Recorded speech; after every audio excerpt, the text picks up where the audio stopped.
आलसी लड़का। भगवान बोले, गुरुजी ज्ञानी और ज्ञाता हो सकते हैं, पर तुम्हारी तरह सरल नहीं। एक बहुत ही भोला भाला सा आलसी लड़का था। वह कोई काम नहीं करना चाहता था, बस खाना खाता, घूमता और सोता रहता था। एक दिन उसे किसी ने बताया कि एक आश्रम है जहाँ पर कुछ नहीं करना पड़ता है और हर दिन 2 समय का खाना और नाश्ता मिलता है। तुम वहाँ जा कर के रहो। उस आलसी लड़के ने सोचा कि ये तो बहुत बढ़िया है और वह उस आश्रम में जाकर रहने को सोचा।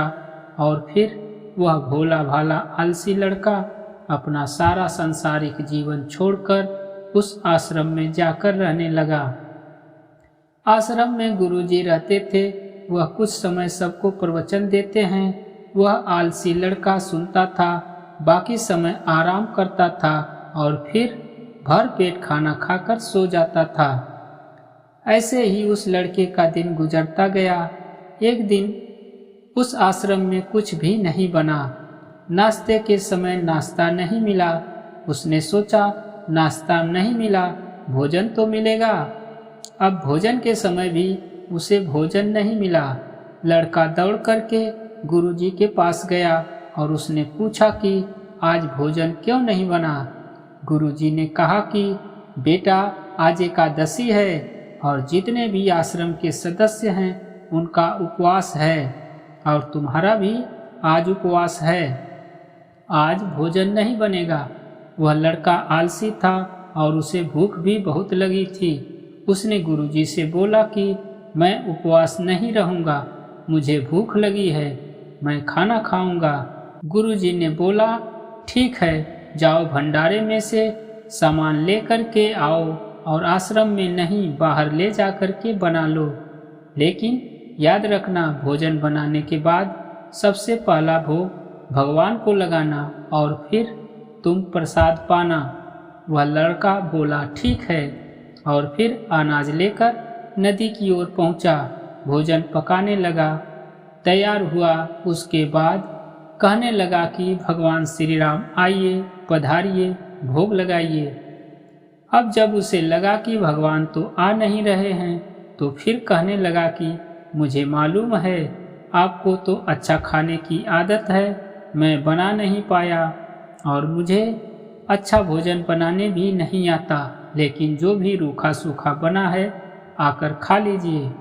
भगवान श्री राम उसकी सरलता पर बहुत ही प्रसन्न हुए और उस लड़के को दर्शन दे दिए। उसने देखा कि भगवान श्री राम आए हुए हैं और उनके साथ में माता सीता भी आई हुई हैं। लेकिन लड़के ने सिर्फ 2 लोगों के लिए ही भोजन बनाया था, एक अपने लिए और दूसरा भगवान के लिए। और अब क्योंकि भगवान के साथ माता सीता भी आई हुई थी, तो उसने उस भोजन को माता सीता और भगवान के सामने ग्रहण करने के लिए रख दिया। भगवान श्री राम और माता सीता ने भोजन किया और उसके बाद जब वह जाने लगे तो यह भोला सा आलसी लड़का बोला कि प्रभु आप आए, दर्शन दिए, बहुत अच्छा लगा। मुझे खाने को कुछ नहीं मिला, कोई बात नहीं, लेकिन आपसे एक विनती है कि अगली बार जब आप आएंगे तो कितने लोग आएंगे ये बता दीजिए, ताकि मैं उतने लोगों के लिए भोजन बना कर रखा रहूं। भगवान श्री राम मन ही मन मुस्कुराए और फिर अंतर ध्यान हो गए। लड़का आश्रम गया, दिन बीतता गया और फिर एकादशी का दिन आया और इस बार उसने 3-4 लोगों के लिए अनाज लेकर के खाना बनाने के लिए नदी के किनारे पहुंचा और उसने बड़े प्रसन्नता से भोजन बनाया और इंतजार करने लगा कि प्रभु आइए और भोग लगाइए। इस बार लड़का देखता है कि भगवान श्री राम पूरा राम दरबार लेकर के आए हैं, जैसे माता सीता, लक्ष्मण, भरत, हनुमान जी और सभी लोग आए हैं। लड़के ने 3-4 लोगों का भोजन बनाया था और इस बार भी भोजन कम पड़ गया। लड़के ने निराश होकर भोजन को प्रभु के आगे रख दिया। उन्होंने भोजन किया, फिर चले गए और इस बार भी लड़का फिर से भूखा रह गया। अब लड़का फिर आश्रम गया। दिन बीतता गया और फिर एकादशी का दिन आया और इस बार गुरुजी से कहने लगा कि गुरुजी, मुझे इस बार थोड़ा ज़्यादा अनाज चाहिए। गुरुजी सोचने लगे कि यह इतना सारा अनाज का करता क्या है, कहीं इसे बेचता तो नहीं है। फिर उन्होंने कहा कि ठीक है, भूख से परेशान रहता है। लड़के ने कहा कि नहीं गुरुजी, मैं भूख से परेशान नहीं रहता हूँ।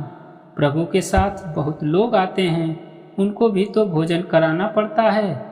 गुरुजी को लगा कि लड़का पागल हो गया है, लेकिन गुरुजी ने सोचा कि चलो एक बार चलकर देखते हैं कि लड़का इस अनाज का करता क्या है। वह भोला सा लड़का अनाज लेकर के नदी के किनारे पहुंचा और इस बार भोजन बनाया नहीं।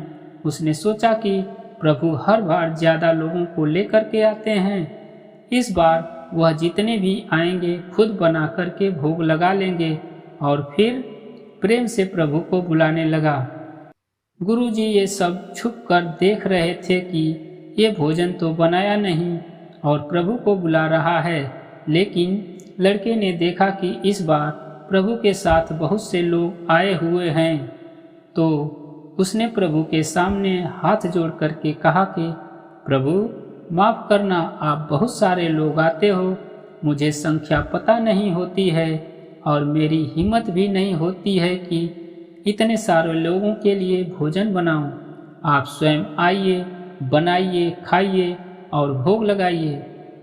प्रभु मुस्कुराते हैं और अपने साथ आए सभी लोगों के साथ मिल कर के भोजन बनाते हैं। गुरुजी ये सब छुप करके देखते हैं और फिर लड़के के पास आकर के कहते हैं कि तुम ये क्या कर रहे हो। लड़का कहता है कि गुरुजी, आपको दिख नहीं रहा है कि भगवान श्री राम पधारे हुए हैं, माँ सीता आई हुई हैं, हनुमान जी आए हैं और भी सभी लोग आए हुए हैं, भोजन बन रहा है। गुरुजी ने बोला कि पागल हो गया है, मुझे तो कोई दिख नहीं रहा है। लड़का गुस्सा हो गया और बोला, प्रभु आप ये क्या कर रहे हो, एक तो मुझे भूखा रखा है और गुरुजी को दर्शन नहीं दे रहे हो, जो मुझे पागल समझ रहे हैं। कृपा करके गुरुजी को दिख जाओ। भगवान बोले, नहीं, मैं इन्हें नहीं दिख सकता। लड़का बोला, क्यों नहीं दिख सकते, मेरे गुरुजी तो बहुत महान हैं, बहुत बड़े ज्ञानी और ज्ञाता हैं। भगवान बोले, हाँ ज्ञानी और ज्ञाता होंगे, लेकिन तुम्हारी तरह सरल नहीं हैं। जो सरलता तुम में है वो तुम्हारे गुरुजी में नहीं है। लड़के ने ये बात गुरुजी से कह दी कि भगवान श्री राम कह रहे हैं कि आप में सरलता नहीं है, आप मेरी तरह सरल नहीं हैं, इसलिए आपको दिख नहीं सकते। गुरुजी की आंखें नम हो गई, वो रोने लगे और बोले कि बिल्कुल सही कहा, मेरे अंदर तुम्हारे जितना सरलता नहीं है। और फिर माफ़ी मांगने लगे। फिर भगवान ने गुरुजी को भी दर्शन दिए। ये कहानी हमें सिखाती है कि जीवन में सरलता सबसे आवश्यक है। जितने सरल बने रहेंगे उतना ही जीवन में आगे बढ़ते चले जाएंगे। जब आप सरल होते हैं तो आप खुद भी मुस्कुराते हैं और दूसरों को भी मुस्कुराने की वजह देते हैं। दोस्तों, कैसी लगी ये आलसी लड़का भोले भाले लड़के की कहानी? कमेंट बॉक्स में अपनी राय जरूर दें। हमारे चैनल को सब्सक्राइब करके वीडियो को लाइक और शेयर भी करें। हम मिलते हैं अगली वीडियो में, तब तक के लिए नमस्कार।